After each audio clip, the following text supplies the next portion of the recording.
The bell above Murphy's diner door chimed at 11:47 p.m. Joe looked up from the grill, expecting another late-night trucker looking for coffee and pie. Instead, he saw two men in ski masks pointing guns at the teenage waitress behind the counter.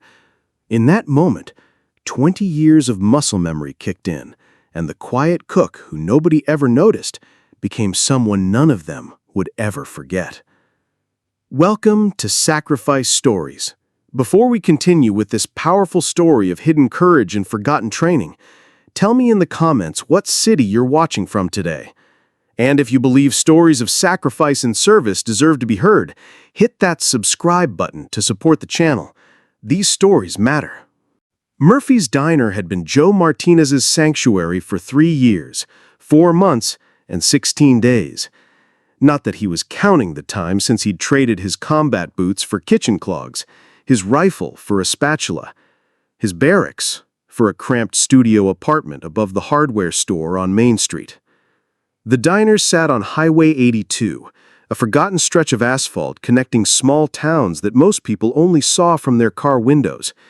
It was a relic from the 1950s, all chrome and red vinyl booths, with a neon sign that flickered between open and ope, depending on how hard the wind blew. Joe worked the night shift because that's when the world was quietest, 10 p.m. to 6 a.m., serving coffee to insomniacs, truckers, and the occasional drunk looking for something to soak up their regret. The routine never changed, and that's exactly how he liked it. At 47, Joe had the weathered hands of a man who'd worked hard his entire life, though most people assumed the scars came from kitchen accidents rather than shrapnel wounds. His hair was graying at the temples, kept military short out of habit rather than regulation.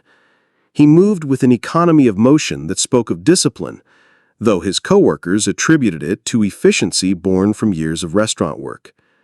What they didn't know was that Joe Martinez had once been Staff Sergeant Joseph Martinez, 75th Ranger Regiment, with 15 years of special operations experience across 3 continents.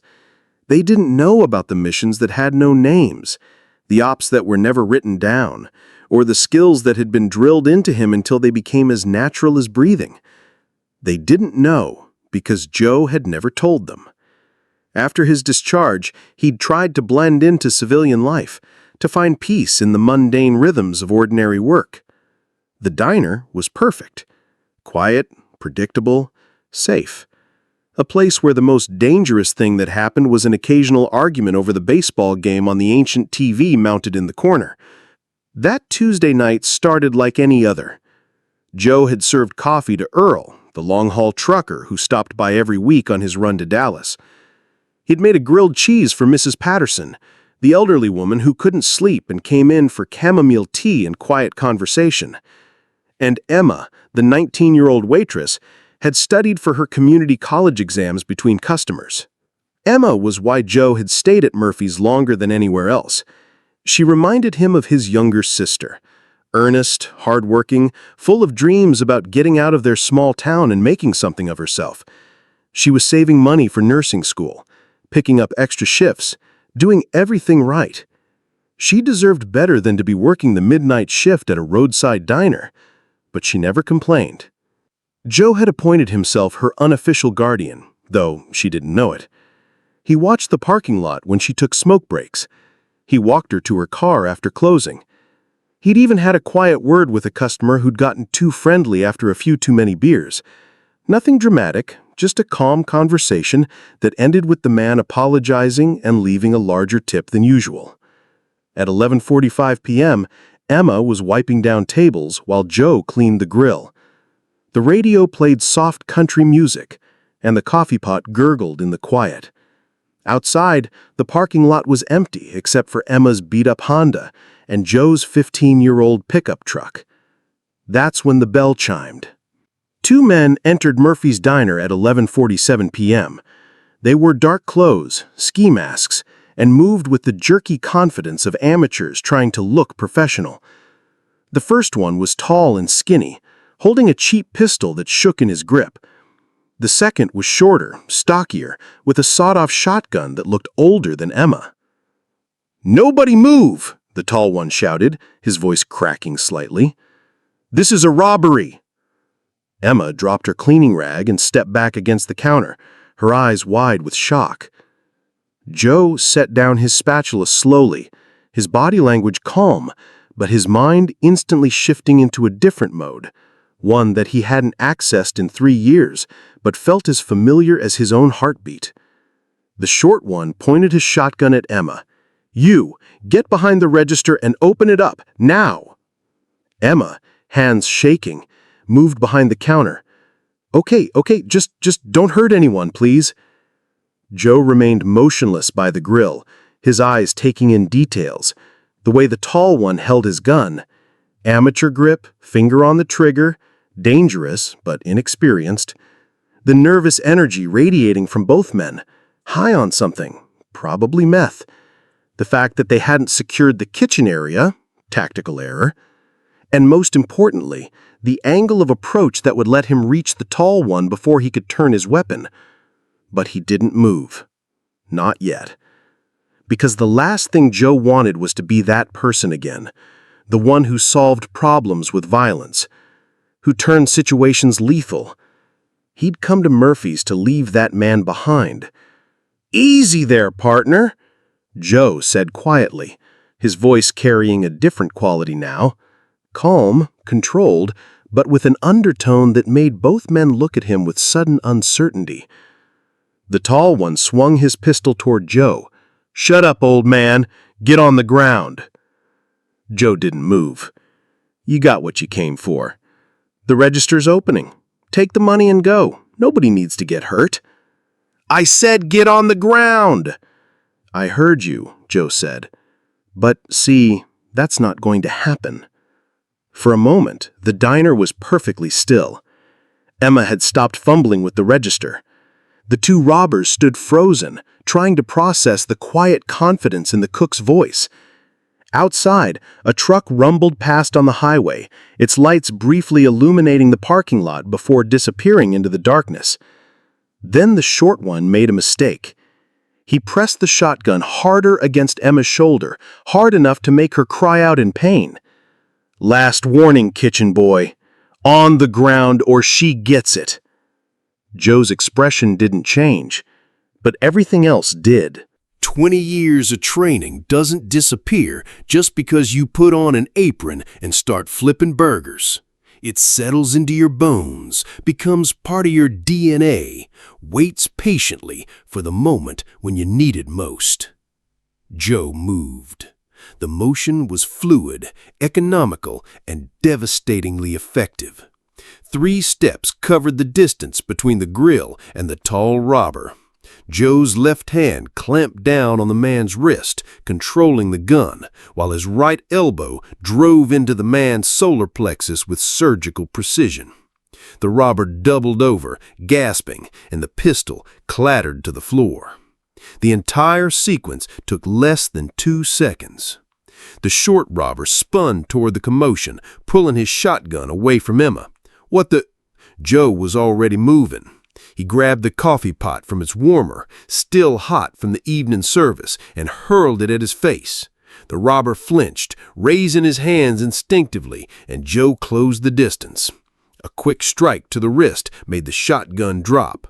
A follow-up to the knee dropped the man to the floor. 15 seconds after the first move, both robbers were on the ground, disarmed and neutralized. Joe stood over them, breathing normally, his cook's apron slightly wrinkled but otherwise unchanged. Emma stared at him, her mouth open. "Joe, how did you—" "Call 911, Joe said quietly, kicking the weapons away from the groaning men. "Tell them we need police and an ambulance. Probably just bruises, but better safe than sorry." "But Joe, they had guns and you—" Emma's voice trailed off as she tried to process what she'd just witnessed. Joe walked back to the grill, picked up his spatula, and resumed cleaning the surface as if nothing had happened. "They picked a wrong night," he said simply. The tall robber struggled to sit up, clutching his chest. Who the hell are you?" Joe didn't look up from his work. "Just a cook." But Emma was watching him now with different eyes, seeing details she'd never noticed before. The way he carried himself, not slouched like a man defeated by life, but with the controlled posture of someone always ready to move. The scars on his forearms that she had assumed came from kitchen accidents. The habit he had of always sitting with his back to the wall, facing the door. The pieces were starting to come together. The police arrived 12 minutes later, followed by an ambulance and eventually Detective Sarah Chen, a 20-year veteran who'd seen enough crime scenes to recognize something unusual when she walked into it. The two robbers were sitting against the wall, zip-tied with makeshift restraints Joe had improvised from the diner's apron strings. One had a suspected cracked rib, the other a sprained wrist. Both were conscious, coherent, and thoroughly demoralized. "So, let me get this straight," Detective Chen said, reviewing her notes. "Two armed men entered the establishment, threatened the waitress, and you... what exactly?" Joe shrugged. "Defended myself and the girl. They were going to hurt her." "With what training?" "Common sense." Chen studied him carefully. She'd been a cop long enough to recognize the type. Quiet, competent, probably military background. The kind of man who could handle himself but didn't advertise it. "Mr. Martinez, I've been doing this for 20 years. I've seen bar fights, domestic disputes, gang violence. What happened here?" She gestured at the subdued robbers. "This was textbook, professional level. You want to tell me where you learned to do that?" Joe continued, wiping down the counter. "YouTube." Emma laughed despite herself, a nervous sound that broke some of the tension. Chen didn't smile. "Look, I'm not here to cause you trouble. You did good work tonight. Those two are wanted for 3 other robberies in the county. But I need to know who I'm dealing with." Joe set down his cleaning rag and looked at her directly for the first time. "Army, Rangers, 15 years, honorable discharge. That enough?" "Rangers." Chen nodded slowly. "That explains it. You stationed anywhere local?" "Was. Fort Benning, before that Fort Bragg, before that places you probably haven't heard of." Joe's voice remained neutral, but Emma caught something in his tone, a weariness that went deeper than physical fatigue. "And now you're cooking eggs in a roadside diner?" "Now I'm cooking eggs in a roadside diner." There was a long pause. Outside, the ambulance pulled away with the more injured robber. The other sat in the back of a police cruiser, staring at the diner with a mixture of confusion and grudging respect. Chen closed her notebook. "So, Mr. Martinez, you'll need to come in tomorrow to give a formal statement. After that, these guys will probably plead out rather than face a jury. You're a hero tonight." Joe winced slightly at the word. "Just did what needn't doing." After the police left, Emma and Joe finished cleaning up in relative silence. It was almost 2 a.m., well past normal closing time, but neither seemed ready to leave yet. Too much had happened, too many assumptions had been shattered.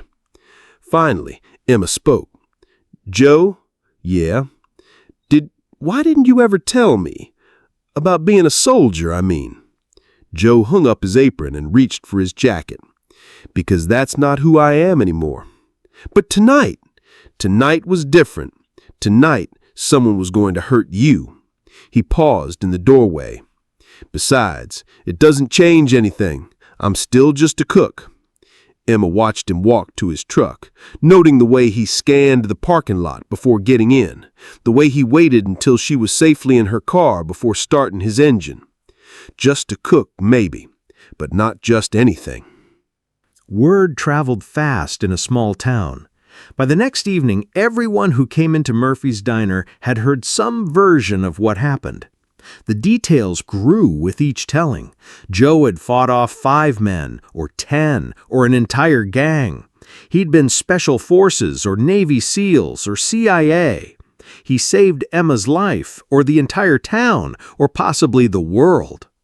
Joe listened to the conversations with quiet amusement, neither confirming nor denying the increasingly elaborate stories.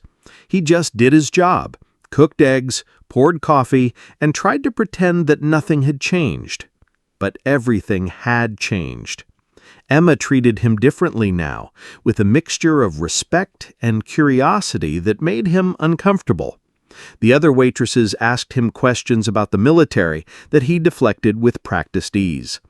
Even Earl, the long-haul trucker, seemed to regard him with new interest. "You know," Earl said during his usual Tuesday night stop, "my brother served in Iraq. Army, too. Said the Rangers were the real deal."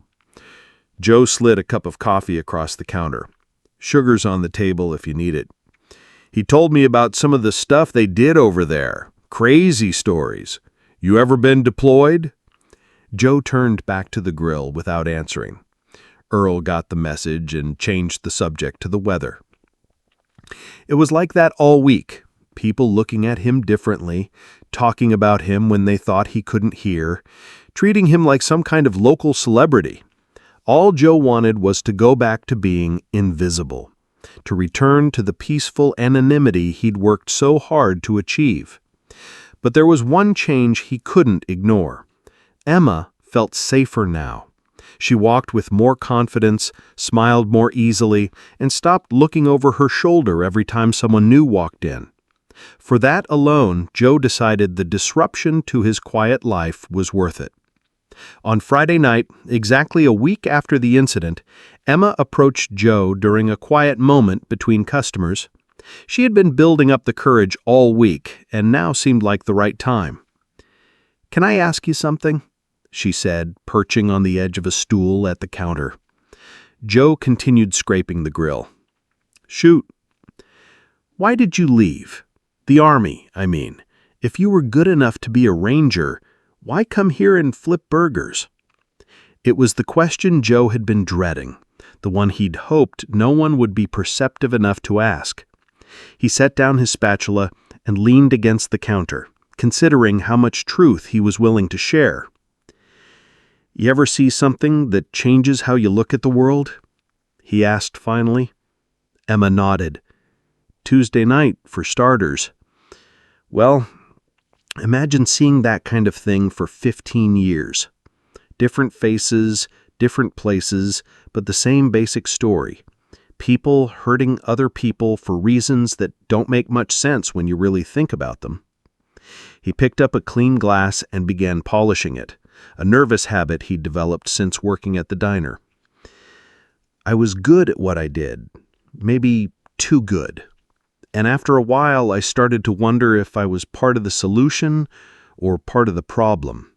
So I decided to try something different, something peaceful." "And you chose Murphy's Diner?" Joe smiled, the first genuine smile Emma had seen from him all week. "I chose Emma Patterson working the night shift at Murphy's Diner. There's a difference." Emma felt her cheeks flush. "What do you mean?" "I mean, I was looking for something worth protecting instead of something worth destroying. Turns out both jobs require a lot of the same skills." They were interrupted by the bell above the door. A state trooper entered, looking tired and in need of coffee.